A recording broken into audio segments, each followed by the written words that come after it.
What is up? Welcome to episode 20 of Pog Prescription. I'm your host, GamerDoc.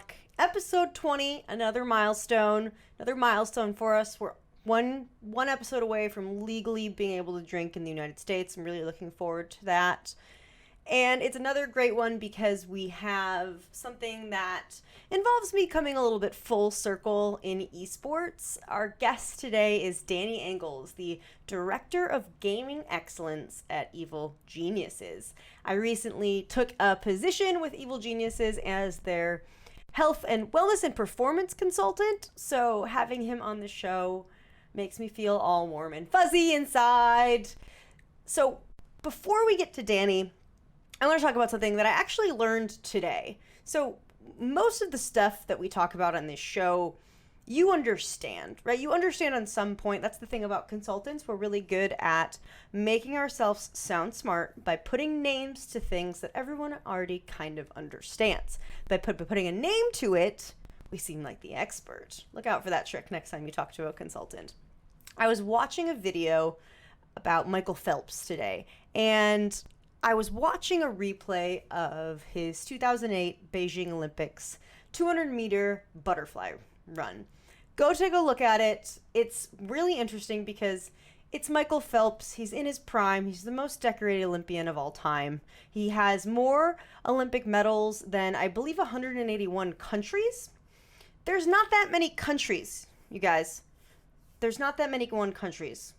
So he's a big deal. He knows what he's doing. But what's interesting about this race is he pulls off his goggles at the end. He's won it. He's won a gold medal. And he's also earned a world record. And he's pissed. He pulls off his goggles. You can see it in his face. He's pissed. Imagine winning a gold medal and setting a world record and being upset.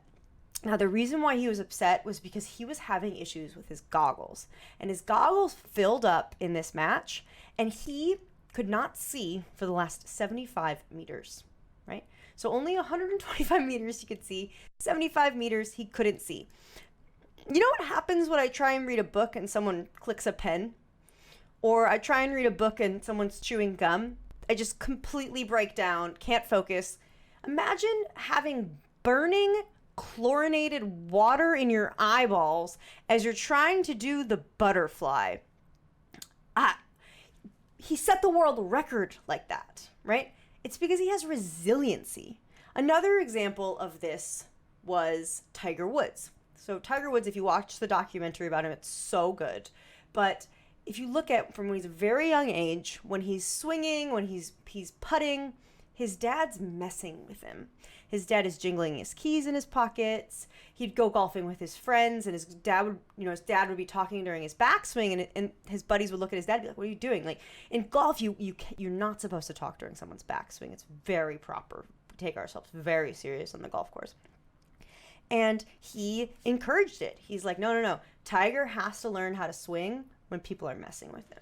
Tiger has to learn how to zone everything out when he's playing golf and only focus on the game. And if you look at Tiger Woods, he didn't break down in those situations in the early career. It didn't matter what people were saying to him. He always performed his game in his early career. Now, you talk to Michael Phelps about that swim, that infamous swim. You ask him, you could talk to Michael Phelps and ask him probably, yeah. If you look at the interviews and they ask him, what was going through your mind? And he's like, well, it was annoying, I was upset, but I had trained for that. And the interviewers are like, well, what do you mean you had trained for that? He's like, I visualize every night what it's like to swim my race. I imagine what it's like to swim my race from my perspective. I imagine what it's like to swim my race from a spectator's perspective, from an opponent's perspective. And then I imagine what it's like if something goes wrong, if my swimsuit rips, right? If I hit some turbulence in the water from an opponent doing something stupid, if I get water in my goggles. He had practiced what would happen if he got water in his goggles hundreds and hundreds and thousands of times. So when it happened in the competition, it didn't faze him because he had been there before.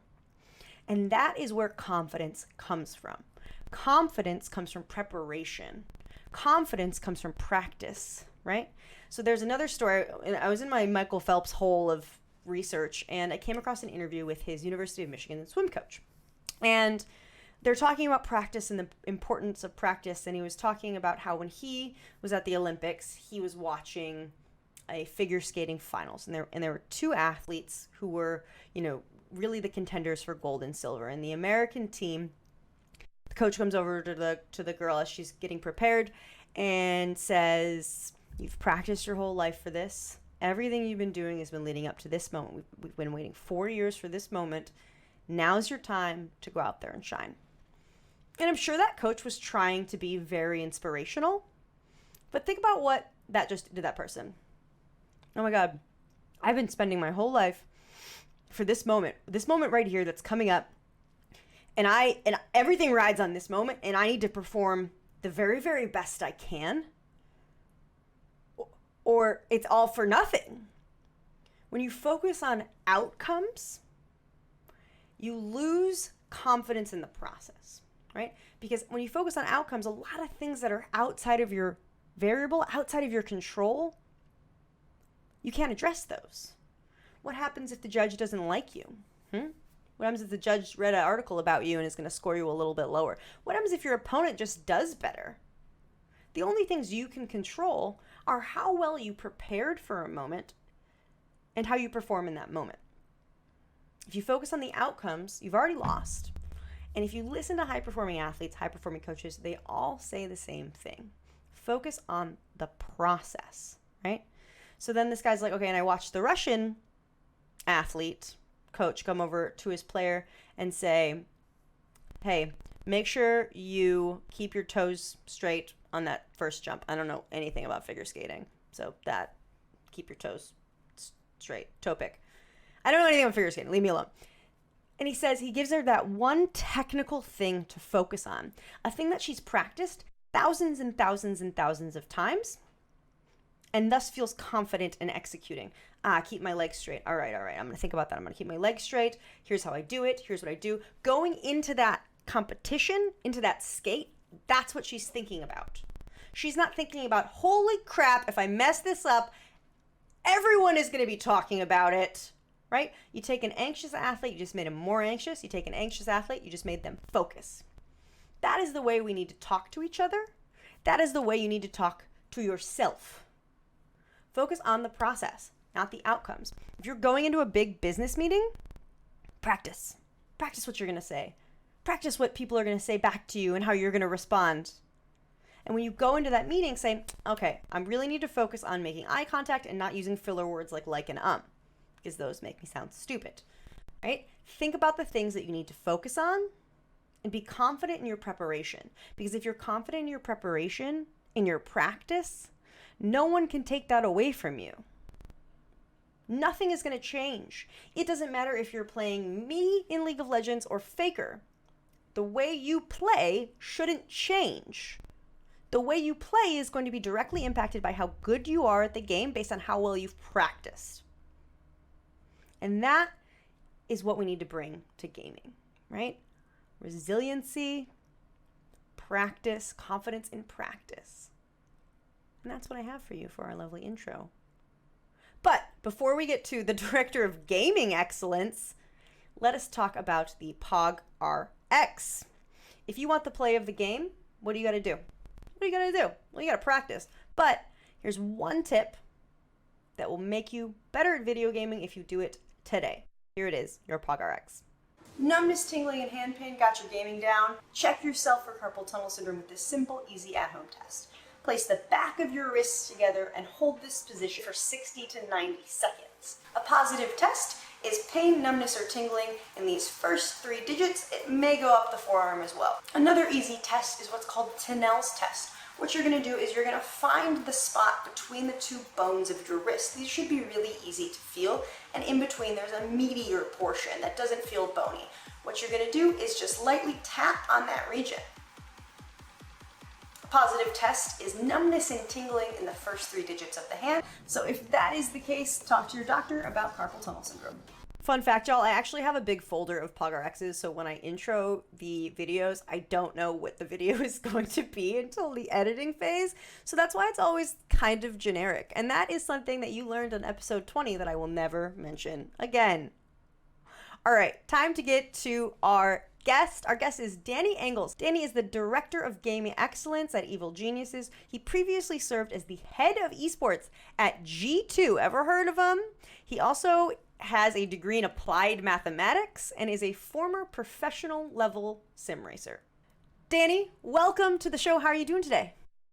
Thanks for having me. I'm doing fantastic. How are you? I'm good. I'm pumped. I'm ready to talk about this stuff because you and I had started a conversation like this off air, and I really was like, oh god, I have to have Danny on the show so we can come talk about it. So you kind of know what's coming, maybe. A little bit. A little bit. So you were, like I said in your intro, you are currently the Director of Gaming Excellence at Evil Geniuses, previously the head of esports at G2. But prior to that, you were actually a pro gamer yourself. Can you tell us a little bit more about that? Yeah, correct. I go back all the way to, I would say, 2006, 2007. Have been a sim racer back in the days. So a bit of a niche in esports, but especially during COVID times, it became more popular with virtual Grand Prix and Formula One, NASCAR, all jumping on this. So this is what I have been doing in the past. I'm still a little bit active in the scene. Before I joined Evil Genius, I was still running the so-called now Red Bull Racing esports project, and therefore have seen the in and outs of sim racing probably across 15 years now. Wow. All right, that's really cool. And you're selling yourself short because you actually were we won the Intel Racing Tour, and you were second place finisher at ESL Pro League, if my internet stalking is correct. Right, I won a couple of national titles. I think the Intel Racing Tour was the most significant one because I actually won a BMW M6, the real car, back in the days, which was a huge deal for esports, right? Which also has put me a bit into the mainstream of esports. As a racing game player, I was part of SK Gaming back in the days. So therefore, also have seen quite a lot from esports in general and kind of built my knowledge from there. And yeah, I went on competing in international titles as well. Most significantly, probably the ESWC back in the days, one of the most prestigious esports world championships, including other titles as well outside of racing. I love it. So that was back in 2007. So when you were training back then, how is it different? What were you doing to train back then, and how is it different from how people are training now for sim racing?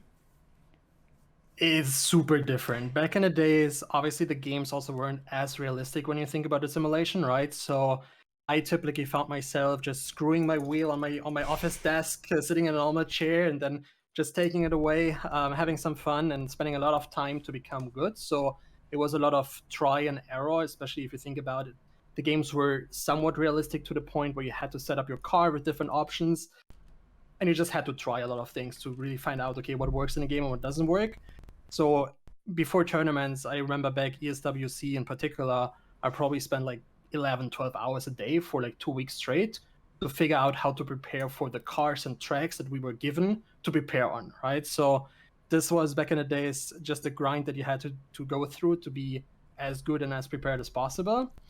Nowadays, it's a whole different world, and I respect that quite a bit because it definitely teaches me also quite a bit for esports in general.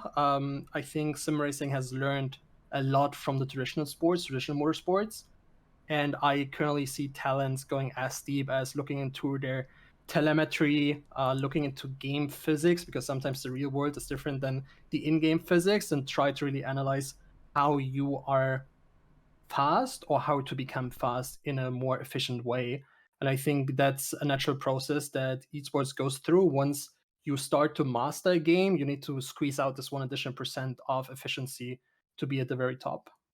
So for sim racing, they have the luxury of, the real sport existing, millions and millions of dollars being focused on player, development of the driver, so they can take that analogy and apply it to sim racing, use similar things that those people are doing. But when you look at the rest of esport, if you look at like League of Legends or CSGO or Dota, we don't have like a real world analogy of those games. So it's like, oh, how do I get better at my character, throwing a sword 100 meters and back? You can't really look at the real world analogy like that. So have you seen any integration of what the sim racers are doing in esports at all with in terms of performance, as the head of gaming excellence? We are definitely getting there. I think that's the next step in esports, especially on the performance side, that we will be seeing. Because as I said, especially the games that have been around for a long time and you master the fundamentals, Mm-hmm. like how can you become better? It's probably exactly that next step to really look at the game objectively. Because right now, if you think about coaches, and that probably was the last couple of years development where esports started to value the coaches and analysts, but most of them basically acted subjectively and really on their own experience and their gut feeling. I think now it's time to really take the step further and support those coaches and the players to really look at the game objectively with the Mm-hmm. data behind and show them why certain things are a certain way, which they maybe already believe in anyhow, because it goes back to them playing the game nonstop. They will create knowledge and habits that already work in the game. That's why they're good. But we in EG especially want to really back this up with data and showing them, okay, what you do there actually makes sense. But if we find the 1% of a gameplay that doesn't work out, we can actually back you up with the science behind and the data behind and teaching you how to act differently and potentially take better decisions. I love it.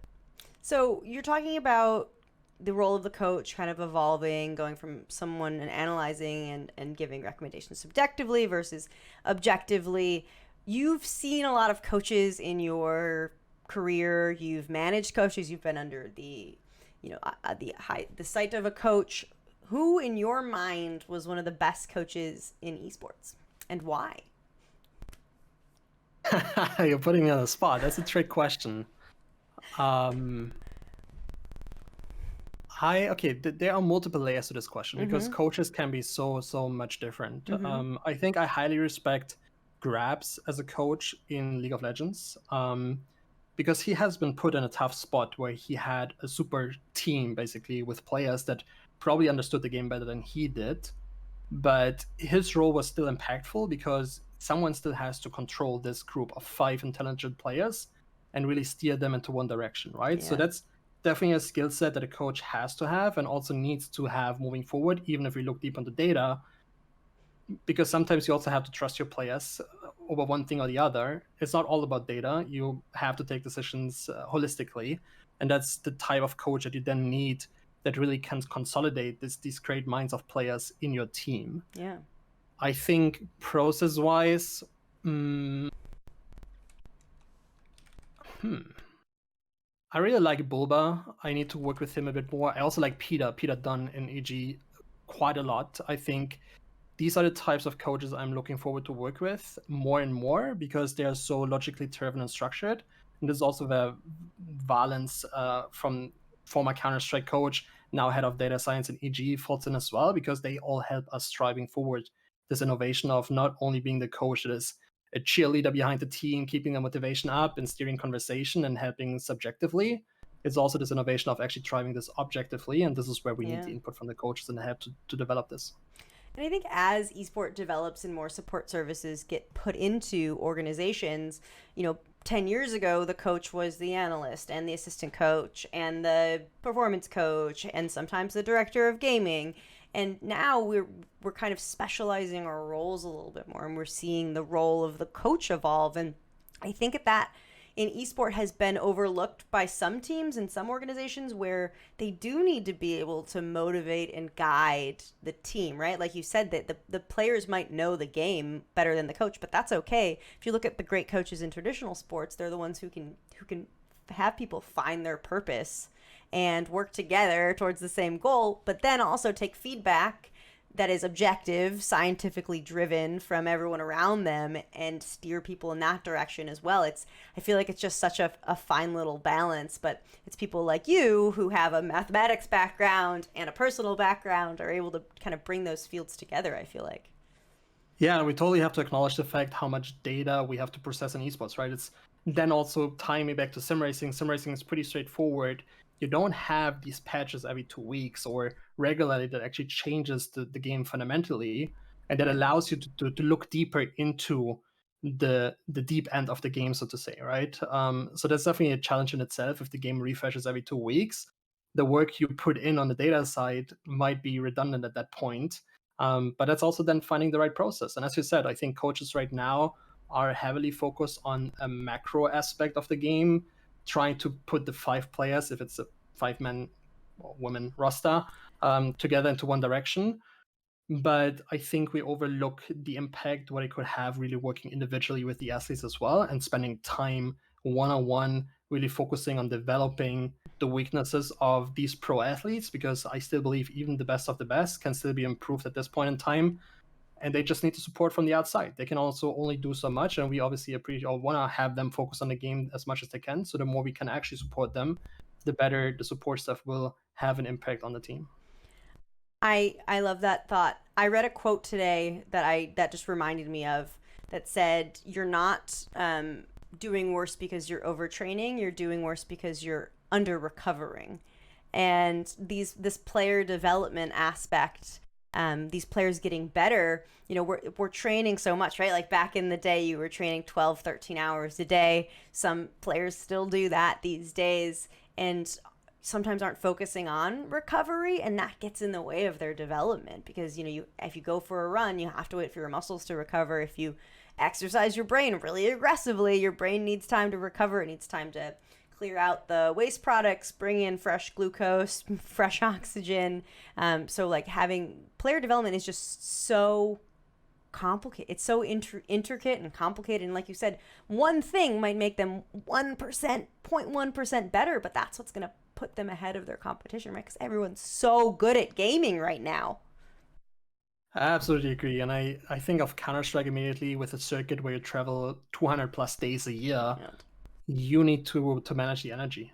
Yeah. That's a simple fact. You want to peak during the majors, so potentially sacrifice a little bit in practice and preparation for the one tournament to really then have the focus on when you want to achieve the greatest things with your team. So speaking of the travel associated with Counter-Strike, at what point does it become, like right now it's the player's problem and it's the organization's problem because they're the ones having to coordinate travel and blah, blah, blah, blah. But what point does it go to the developer where it says, hey, maybe traveling 240 something days a year isn't healthy, like isn't good for the scene in general? Do you think that's ever going to be a thing that happens, or am I just like wishing the best? Really heading in that direction. I think it's worth clarifying in Counter-Strike that it's not the developer or the publisher working with us, because we have additional tournament organizers that basically work with us. In this case, ESL and Plus, that EG is partner team of. And we already are in active conversations to see how we can create continental swings, for example, where you have a whole quarter just in North America, so you don't travel back and forth between Europe and North America.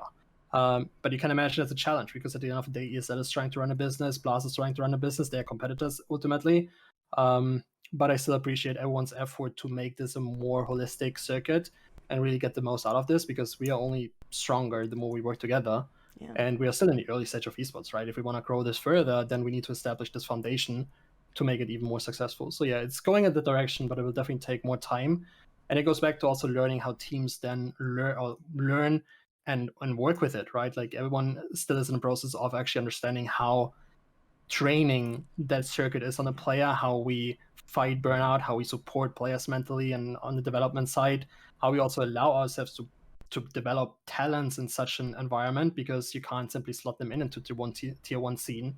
So there's a whole different level of structure behind that as well that also needs to be considered. I think sometimes even I forget that sometimes, that we're in the early stage of esport. We see what's going on right now, and I just want it to be somewhere else. And I'm like, let's push it forward. But it's so, if you look at early hockey, right? Like some of the earliest televised hockey, it looks nothing like it looks today. The goalies had no masks on, which I'm sure would have been bad for you. The rules were different. There's been such a development of the game of hockey over the years, and obviously esport is going to have that same kind of development as well. But when you're in it, it's sometimes hard to think about that. Or am I the only one? Because it's just, I want the fields to progress and do everything, but sometimes it's nice to just sit back and be like, oh, we're in our infancy right now and we're figuring things out, and we get to figure this out together. That's what's so cool about being in this industry. Yeah, we're definitely shaping where esports is heading to 100%. And that's what I am so excited about in EVA Genius, because you just mentioned, like, I came over from G2 Esports, a great place to be in as the head of esports, but EG excites me so much because we have this long-term vision of really building something that no one, at least my feeling right now, no one truly thinks about with the player development, and looking deeper into the game to really have this foundation set up 5-10 years down the line, hopefully earlier, so that we can see the success, obviously. But it is definitely a long-term project that, especially I, as the director of gaming excellence, so the excellence part kicks in the long-term vision, right? So we're definitely trying to innovate here and see the game through a whole different angle than most coaches, players potentially see. And we just need the coaches and players that follow our thoughts and really believe into, okay, this is the greater good, this will make me more successful, and therefore hopefully get them to hosting trophies at the end of the day. Yep. I love it. I love it. All right, Danny, last question. I'm going to put you on the spot again. I'm sorry, but the name of this show is Pog Prescription. So if you were to write down on a prescription pad one thing that aspiring EG pros could do to make them better at gaming, one thing only, this isn't medical advice, from your history, from your experience, what would it be? Young talents in particular should walk around the world. That's even a life lesson, not only for esports, but walk around the world with open eyes and really try to understand and soak up things that you want to understand or that you should understand. Like, just be open minded to whatever comes your way, and don't be narrow sighted, because you just limit yourself and the abilities to develop and grow even further. So I think having an open mind and being open for new ideas, that's probably what will help you quite a lot when developing. Yeah. And I completely agree with you. It's wild in a area where new patches are coming out constantly. You constantly have to change the way you play. That's still a thing that people don't have, right? You think that from the patch nature of things, people will be like, oh, okay, I got to do something new now. But I completely agree with you. I think it's one of the most awesome things and one of the most effective things as a gamer and as a person, right? Yeah. Cool. Well, Danny, thank you so much for coming on the show. Your Twitter handle has been below you this whole time, so if you like what Danny says, go follow him on Twitter. But thank you so much for being here, and looking forward to crushing the future of esports with you. Likewise. Thanks for having me. Thanks for tuning in as well. Danny Engels, the Director of Gaming Excellence, former head of esport at G2, and former professional sim racer, wants you to keep an open mind, y'all. If he says it and you want to be a pro gamer, maybe listen. But it's hard because you have to have an open mind to take that advice. So it's like a catch-22 a little bit. I don't know. Maybe try it. Try it with a closed mind. Try to have an open mind with a closed mind. Medicine. That is it. Episode 20 of Pog RX. I am your host, GamerDoc. Thank you so much for tuning in. We'll see you next week. Thanks for tuning in. We hope you enjoyed this show. For more information, follow GamerDoc on Twitter at GamerDoc_. And please remember, nothing in this video is medical advice. Yes, I am a doctor, and yes, you may need help. But this is the internet, and this is for entertainment and informational purposes only. Thank you, and have a very nice day.